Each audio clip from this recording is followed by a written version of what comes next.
stronger and viable. I echo the words of Andrew Jackson, who is often praised as an advocate for ordinary citizens, and I quote, "All the rights secured to the citizens under the Constitution are worth nothing in a mere bubble, except guaranteed to them by an independent and virtuous judiciary." Honorable Prime Minister of India, I may take the liberty to call you Narendra Bhaiji, distinguished dignitaries present here, I feel honored and privileged to be present here at the National Conference of the District Judiciary to mark the 75th year of the establishment of the Supreme Court of India. Any structure with a weak foundation will impact the edifice and eventually collapse. The justice delivery system at the foundation of the judicial structure needs to be strengthened both in terms of quantity and quality of manpower and infrastructure. Our trial court and district and session courts need to be empowered to deliver justice without fear and favor, unless people at the bottom of the pyramid have the ability to withstand the pressure the superstructure of the polity will not be able to deliver.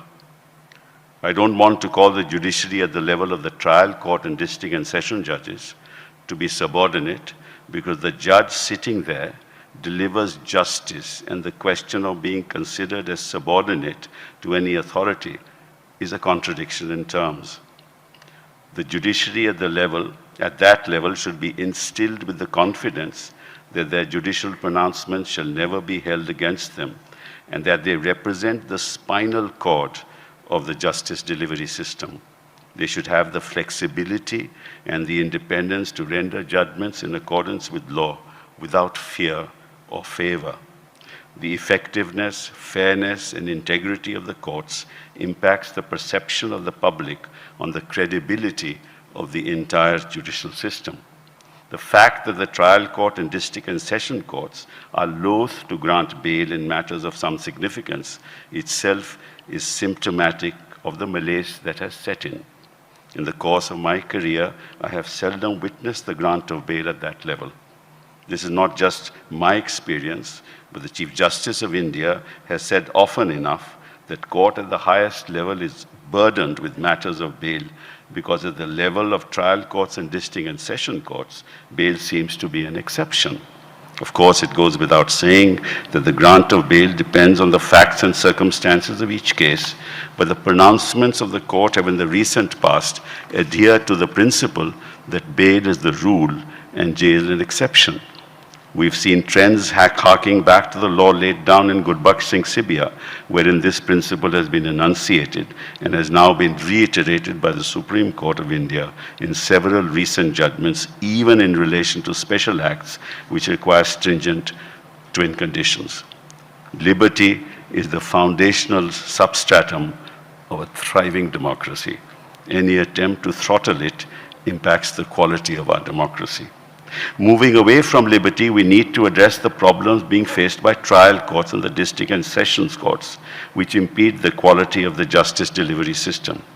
The judge population ratio in India is abysmally low, 21 judges to a million population, as compared to over 100, and in Europe over 200 judges to a million population.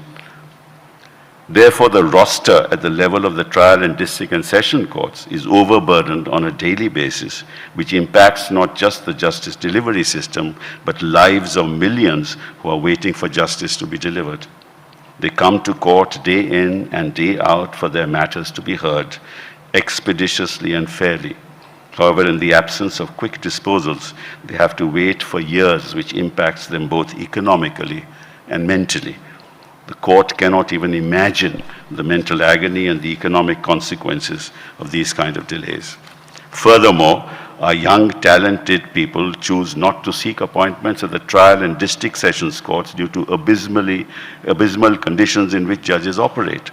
Despite this, many of the judges, through sheer hard work and commitment to the cause, are doing yeoman service to the nation, even though they are handicapped by lack of proper courtrooms and office facilities, supporting staff including stenographers, library facilities at home, appropriate residential accommodation, and necessary transportation facilities. Needless to mention the meager salary that those serving the cause of the nation draw to discharge their duties. Unless we are able to improve their conditions of work, both in terms of salary and infrastructure, the quantity and quality of the justice delivery system will suffer. Some of the problems that need to be addressed are the following, and I will not elaborate on them. Pension. Despite the fact that the Supreme Court had accepted recommendations of the Shetty Commission and subsequently the Padmanabhan Committee, the NPS was made applicable to judges of district courts from 2005 without even consulting the high courts. The major disadvantage of NPS that the monthly annuity provided to judicial officers after retirement is much less than the pension that a judicial officer having the same length of service and having retired from the same rank receives. Under the NPS, the retired judge gets a monthly annuity, in some cases to as low as 13,965, as against 1,63,000 under the old pension scheme. Promotions.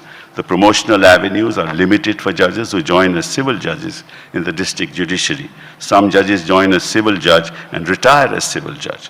While the Shetty Commission had highlighted the problem and suggested a weighted system, but it was rejected by the Supreme Court on ground that the introduction of a roster system would resolve the issue. It hasn't done so. Gender sensitization. Nationally, the share of women in the district judiciary has crossed 33%. However, a conducive work environment to welcome women judges is missing due to a lack of residential accommodations, separate washrooms in courtroom premises, creches, and security.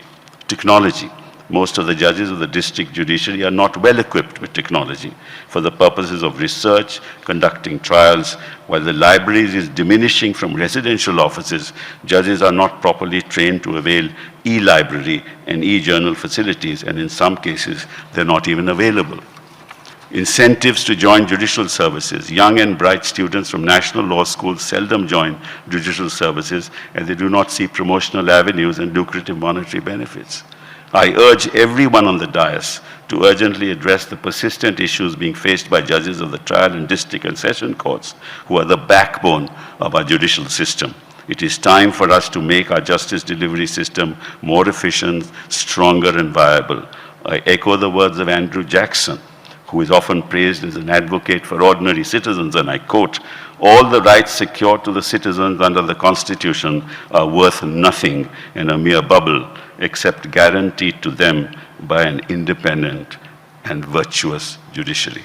Thank you very much. Stay ahead with our cutting-edge news app. Instantly access the latest shorts in just 1 minute and breaking news in just 50 words. Download now for a smarter, faster news experience.